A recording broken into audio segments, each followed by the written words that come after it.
Shall we talk about PVE design? Ooh, I don't know. It might be too complicated. Uh, Everything's too complicated for you. Oh.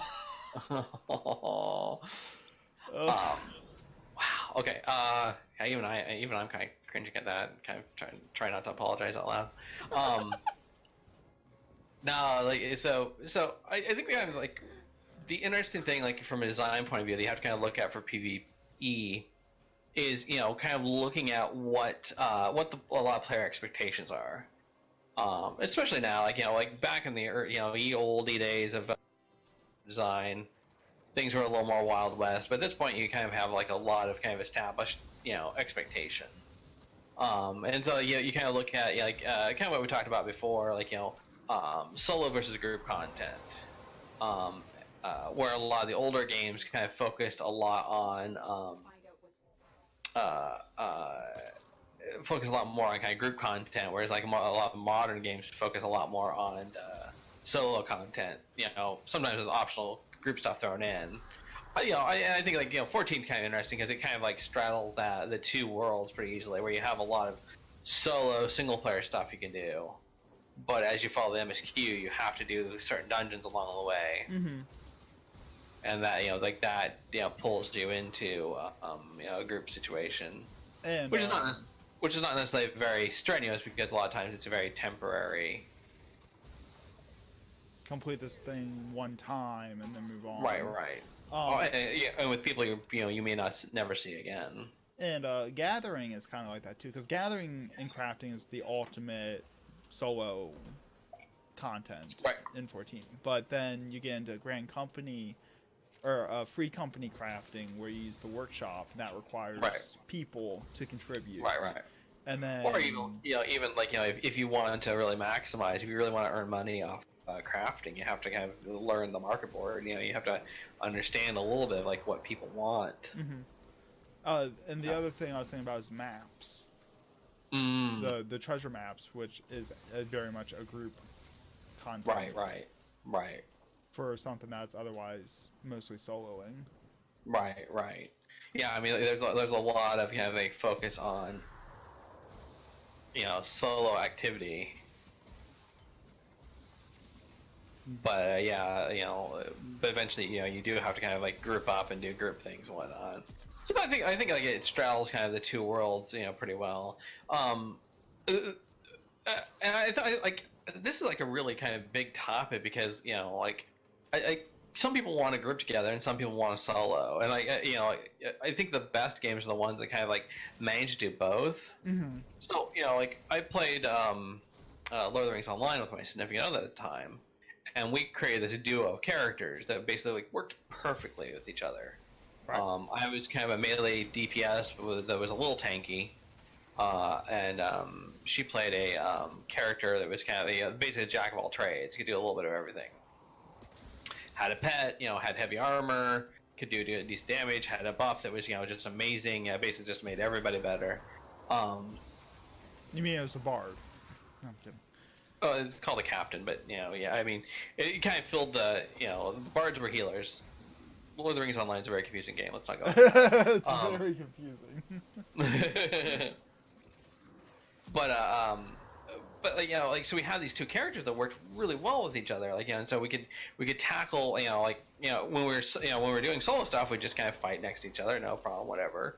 When we did group content, if we were doing stuff that was like quite a bit below our level, given the relative power of our characters, and because we could coordinate by talking in the same room together, we could basically just kind of smash through a lot of group content. Mm-hmm. That we still got a little bit of experience for, but it was pretty interesting. Occasionally but the problem is that the game had kind of the equivalent of a main story main story quests. Basically following the Fellowship of the Ring. You weren't one of the main characters. You were kind of like someone who was like along for the ride, essentially. Right. But then eventually you'd come into instances that were forced solo, and it just sucks so bad that, because I had a little more fragile character. I had a little more fragile character that I'd go in there, and if I wasn't careful, I'd get my rear kicked. she was playing a character that couldn't do quite as much damage as me, and so like she would just be plodding along, trying to get stuff done in the slowly and surely. Mm-hmm. I might have to restart a couple 3 times because I was like, oh, I overextended myself. I got too many enemies on me, and I don't have my healer friend essentially. Right. You don't have your pocket heals. Right, exactly. Because she could, her character could do like pretty minor heals, but it was enough to kind of keep me going sometimes. And then like they even have like these special instances. I forget the name of them were, but like I think party size was 6, and so they had options where you could do solo, you could do it with 3 people, and you could do it with 6 people. And it was like, what about those people that just play in duos? Like, and eventually they get 2 people at a time. But it's like I think when a game kind of enforces things, like kind of flips you back and forth between solo and group and whatnot. Even 14 does this, I think not quite expertly, but it can be really frustrating. But like kind of some other elements of PVE design is people like the expectation is going to be cooperative for the most part. Anything competitive is basically kind of like set up by the players themselves. You kind of have to look at like the challenge, the level of challenge. Like you want we see this kind of with group content with different levels in World of Warcraft. You have like the heroic and mythic dungeons and whatnot. In Final Fantasy 14, you have you kind of work up from normal to hard mode to extreme mode. Allowing people to kind of find the right level of challenge for what they want is important. Do you have any Neo V3s? Go fast. Neo V3. I do not. Sad. Okay, sorry to interrupt. What are you looking for? Vauban? Vauban Neuroptics.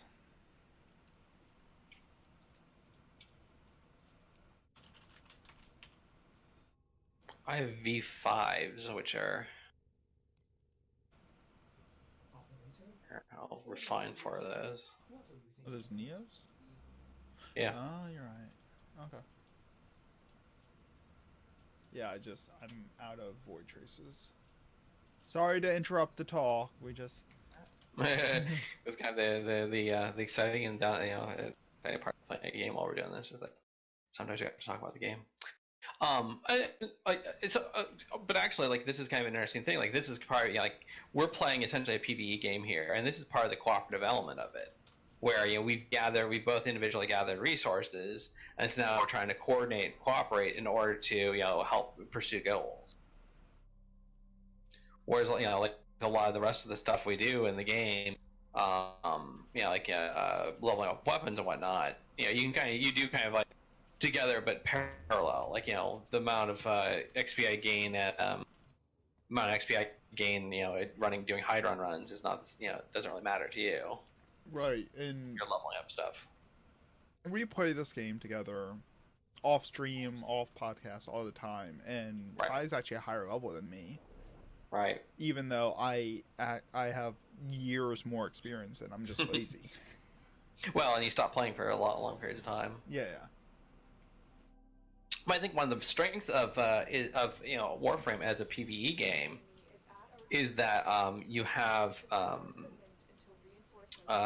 it's easy for people to kind of play together like this. Right. There's no. I mean, there are some small solo gates. Right. But once you get past that, like pretty much, it opens up, and you have like a high level person can come in and kind of really help a low level person, perhaps a little too much, in some ways. I remember doing some of the early boss battles where you'd come in and obliterate the boss indirectly because I think you were using Ember and just kind of like blew up the boss with World on Fire. Yeah. We were fighting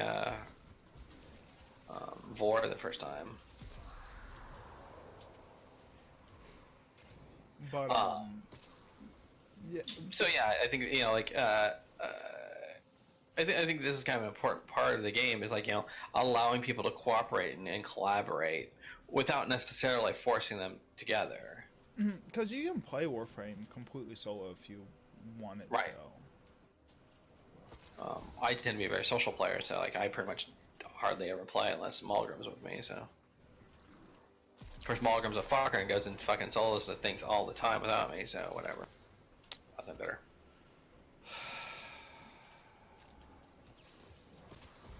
Oh, beer bag, I'm gonna go farm some Eidolons for a few hours. Oh yeah, I know.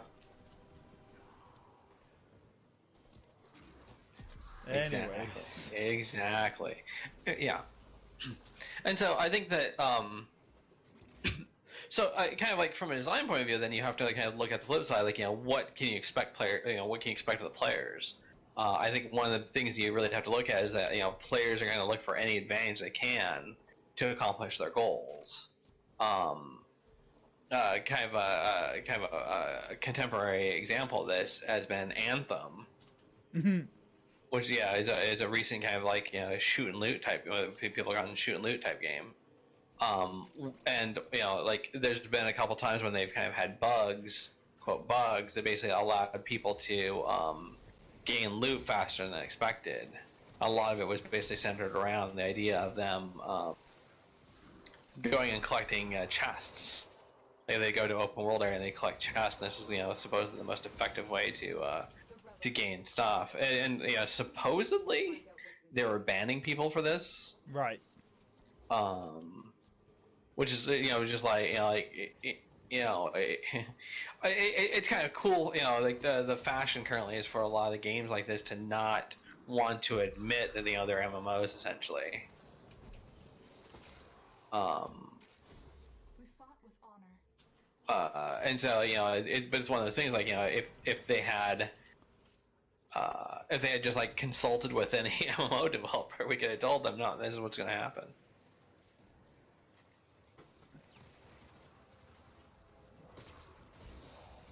Right. And wow, brain. Let me try this again. Take two. I'm at like take 5 at this point. Mm. The Division had a little bit of that too, where there were loot boxes that spawned throughout the world that would refresh every, I think once every day or every few hours. Right. And sometimes it would just be easier to just run around and open those boxes to get weapons to dismantle into crafting materials than it was to try to farm the straight crafting materials. Mm-hmm. But the Division is very obviously set up as an MMO. Right. So it wasn't a big deal. But because the Anthem is having such of a let's say identity crisis, right, that they don't want people using common MMO mindsets or right. Well, I think like part of this might be because Anthem, the Anthem designers might be looking at Destiny, which is a very kind of related game, and like Destiny was very much against the having the MMO label. I mean, They explicitly said their game wasn't an MMO, even though it pretty much is. It is. Right. But like you said, it just kind of was the fashion at the time. And so like people kind of will optimize. If the idea is they want to get gear in order to gear up their characters as fast as possible, well then that's what they're going to do. They're going to look at ways to to accomplish that. Well, there you go. Thank you. Oh yeah, do you have? I can ask about relics later. I mean, do you have any relics for Aklex Link? Because I don't know. I'll have to check when we get back to the show. Because I don't, and the Link sells for like 90 plat. Ooh. Yeah. So there's some I need- PVE Right, economy right. for you. Yeah, I need to, I need one of the links myself. So I forget which one it is. Marketing MMOs are what your boring old parents play. Right, right. Yeah, I think like, well, I mean, basically MMOs kind of fell out of favor where and I mean this happens with a lot of game development stuff. Like MMOs are the hot thing, in the mid to late 2000s because World of Warcraft kind of came from nowhere. It's making $1 billion a year. Everybody wanted to make an MMO until a decade later. Well, MMOs are now boring and trite, and mobile games are the thing. It's synchronous, multiplayer, and so in single player games, like they don't want to kind of be associated with kind of this old and busted thing. Like games kind of like thrive on the idea of novelty. The new and interesting replaces the old and terrible. And so, but a lot of kind of these basic concepts of PvE and PvP kind of apply here. And it's just sad, kind of we don't kind of carry these lessons with us. But anyway, so going back to what I talked about before too, players kind of want this idea of mastery, and more importantly, especially in an online environment, they want to be recognized for that mastery. Right. Using Warframe here as an example, you literally have it called mastery rank. An example basically of how much you've grinded through the game. And the higher, in general, the higher mastery rank, the more somebody's going to put into it.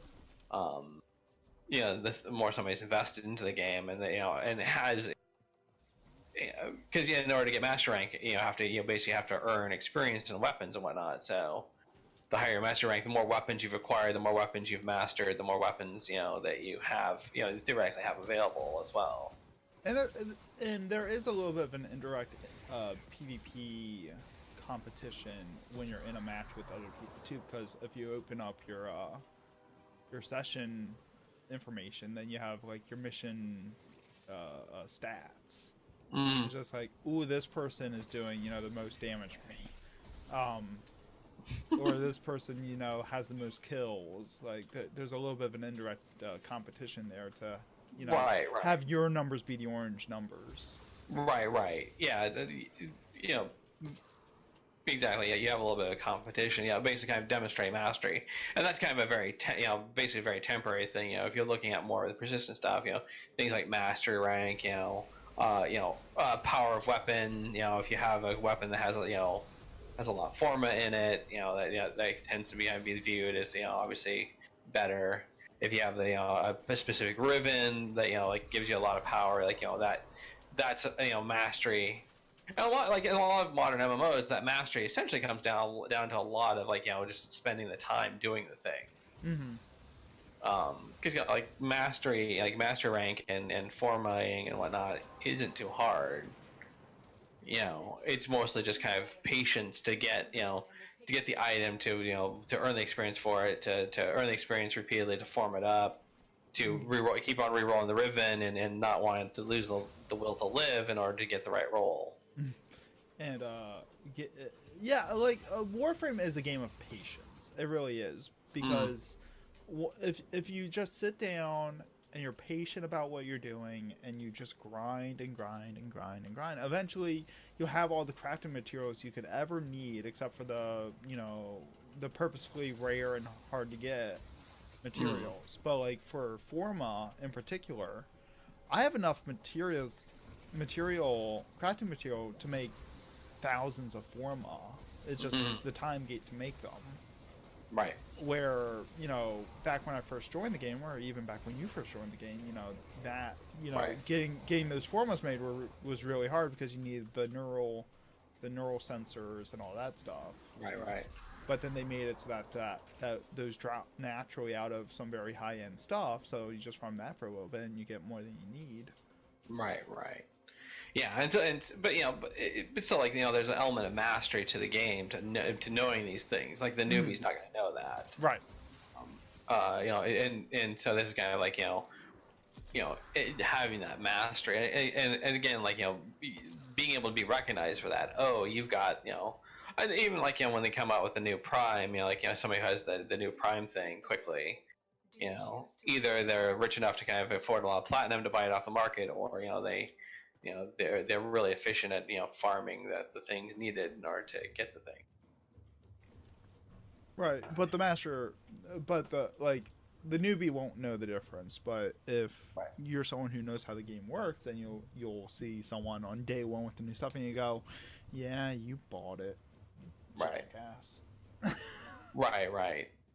And I think there's a lot of that potential. A lot of that, like the idea that you get rewarded for your for the skill, and your investment. Like you do the harder stuff, you get the better stuff. Right. You run the hard. In MMO, the high end, you're going to get the better loot drops. And so then you kind of look at a lot of the game design philosophies that kind of go into it. A lot of the kind of expectations are, for example, a lot in a lot of MMOs, you kind of have the idea that you're going to be learning the class over time. Final Fantasy XIV is particularly notorious for this, where when you start a new class at level 1, you literally only have one button to push. Yes. And that lasts forever.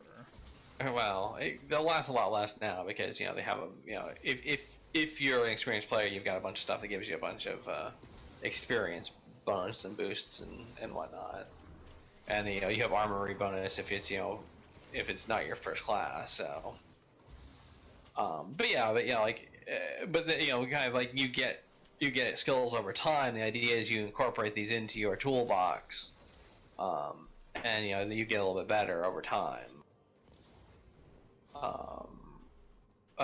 And so a lot of games kind of design with that in mind. You're going to be slowly learn the class over time, and this is why they don't just drop you in with a level 50, 60, whatever character, whatever your max level is at the time character.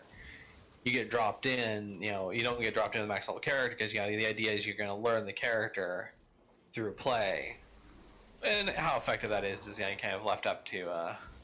As we were kind of talking about before, in a game like World of Warcraft, where you had a lot of kind of solo-focused game, taking those solo skills and then turning that into ability to perform with the group was kind of super hit and miss. Right. Well, like if you want to talk about that a little bit with 14 in particular, a lot of the issue I have with 14 is that most of the fights aren't long enough for you to learn like your full class rotation for a lot of the classes. Right. I leveled Summoner, from 1 to 50 and then to 60 in Heavensward and then to 70 in Stormblood, and like with all the class changes that happened in Heavensward in particular, I could not figure out how to play Summoner for the life of me, and I was at level 60 for weeks with it before I realized what I was doing wrong with it. It took me forever to figure out how to actually play the game, how to play the class properly. Right, because there was kind of that relentless focus on soloing, and I think there's like a little bit of design with some of the classes. I think Black Mage, for example, you don't get kind of your full toolbar unlocked until you get to max level, and because getting your high level, your highest level skills changes changes drastically. Just really briefly in Final Fantasy XIV, when you play a Black Mage, you have kind of two stances. You have Astral Fire, which basically increases the damage of your fire spells, and then you have Umbral Ice, which reduces the mana cost of your ice spells, and when you're in Astral Fire, you don't regenerate mana, but when you're in Umbral Ice, you regenerate mana very fast. And so the idea is basically you go to Astral Fire, you cast your fire spells until you're out of mana, and then you swap over to Umbral Ice. Right, and like how you do that changes dramatically over time. Where initially you have this skill called Transpose that basically swaps you from one stance to the other. but it's on a fairly lengthy cooldown compared to the length of fights.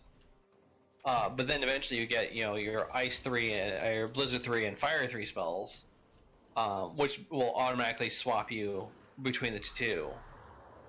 And it's very nice. It's actually fun at that point. Right, yeah, exactly. I mean, this is basically when the class becomes really fun.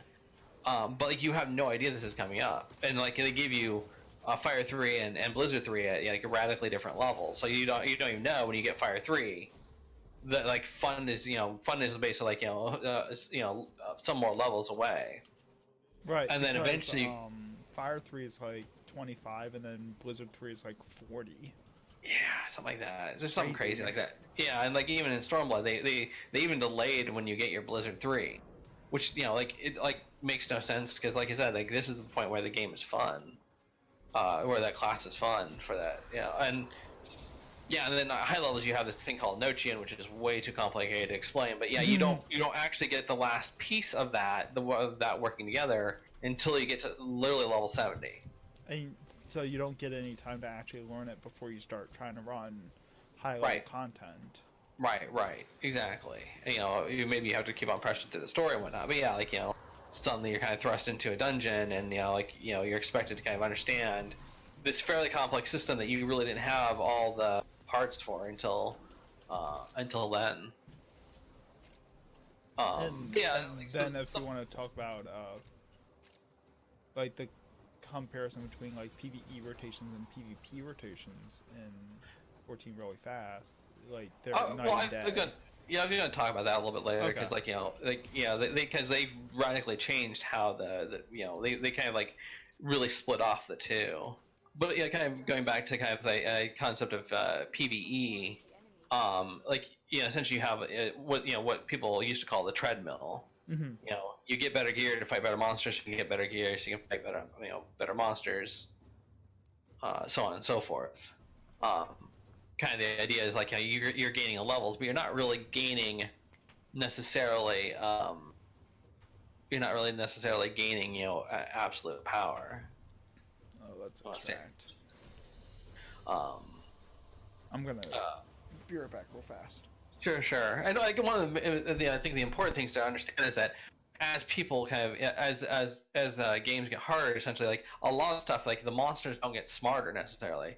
They just basically scale up in hit points and damage. Kind of where things get interesting is basically when you fight bosses, and sometimes they have novel mechanics that you have to kind of learn on a case by case basis. A lot of times you want to kind of provide multiple paths of advancement. Looking at Final Fantasy XIV, for example, you're looking at crafting and PVE. Crafting and main story quest and fighting monsters are kind of on two different paths. Or you can even look at different classes in Final Fantasy XIV, where one character can master every class possible. But you can get up to max level in Warrior as a tank, but that then when you swap over to Conjurer, level 1 Conjurer as a healer, you get a little bit of bonus to help you forward, but none of your stuff that you earned in tank kind of helps you necessarily.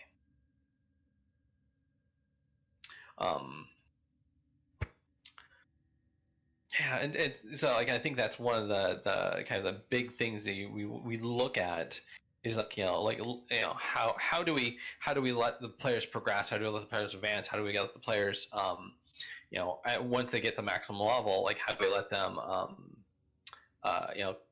continue progressing essentially through gear, through raids, and then in order to kind of prove that they can tackle high level content, and then go and tackle high level content. A lot of times, you'll notice that things essentially slowly get nerfed as content wise, where the high end raid suddenly becomes a something that changes from only the elite can do it to now you can do it. Like in Final Fantasy XIV, they have this kind of buff called the Echo, which is a semi-story thing, but the idea is that every time you get defeated in a raid, you do more damage, you have more hit points, your healing does more bigger numbers. And so you kind of like just kind of nerf the content like that repeatedly. But yeah, let me see. Let me read the chat here and see if there's any things. Okay, sorry about that. That's fine. I kind of wrapped up the topic we were talking about. Josh says the biggest tragedy was Pokemon Go MMOs in real life are dangerous. Yeah. Yeah, a lot of the kind of the horror stories of that. Oh my goodness, it's just.